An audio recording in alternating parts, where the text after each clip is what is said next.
Il numero dei tumori sta finalmente iniziando a scendere, ma per combattere questa grave malattia poter contare su una rete capillare e strutturata di accoglienza e cura anche nel post-operatorio è determinante. Le reti oncologiche regionali sono state al centro di un incontro al VIM di Padova, un convegno voluto da Motore Sanità che ha fatto il punto sullo stato dell'arte allo IOV. La rete oncologica veneta è una realtà già dal 2013, il piano sociosanitario precedente, ribadita e riconfermata in questo piano sociosanitario con l'individuazione appunto dello IOV come coordinamento e poi 5 centri hub e poi tutte le altre strutture. Una rete che ha l'onere e l'obbligo di prendere in carico la persona in tutte le sue fasi, da un punto di vista clinico, di ricerca, sanitario, ma anche poi di accompagnamento, sappiamo quando sono le fasi successive, quindi pensiamo alle cure domiciliari piuttosto che alle cure palliative. Che cosa c'è da sistemare nel sistema veneto che fa un po' scuola su questo ambito?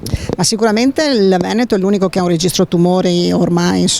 datato, quindi con dati certi, l'unico che ha una rete consolidata e su questo sappiamo fa scuola anche a livello nazionale. Da consolidare c'è sempre più, io credo, il lavoro multidisciplinare, il lavoro di squadra, il fatto di mettere insieme anche diversi soggetti. Abbiamo visto che l'emergenza medici sta contagiando anche le cliniche private. È una vera emergenza, questa ne è la testimonianza, ricordiamolo 1300 medici mancano in Veneto, 56.000 in tutta Italia, oggi non è solo un problema tra pubblico e privato perché abbiamo appunto sentito che anche i privati faticano a avere medici, a trovare medici e quindi è chiaro che la programmazione ha fallito, non ha funzionato, è tempo che il governo su questa cosa prenda una posizione precisa ma una posizione anche forte. Governo che sta meditando di rendere a pagamento alcune cure per i redditi medio-alti in un momento in cui il Veneto cerca invece maggiore autonomia proprio in un settore che è di totale quasi competenza delle regioni. Ma sicuramente noi continuiamo rispetto alle nostre richieste di maggiore autonomia sul discorso appunto dell'eliminazione del super ticket o comunque di legarlo alle fasce di reddito. Sappiamo che questa è una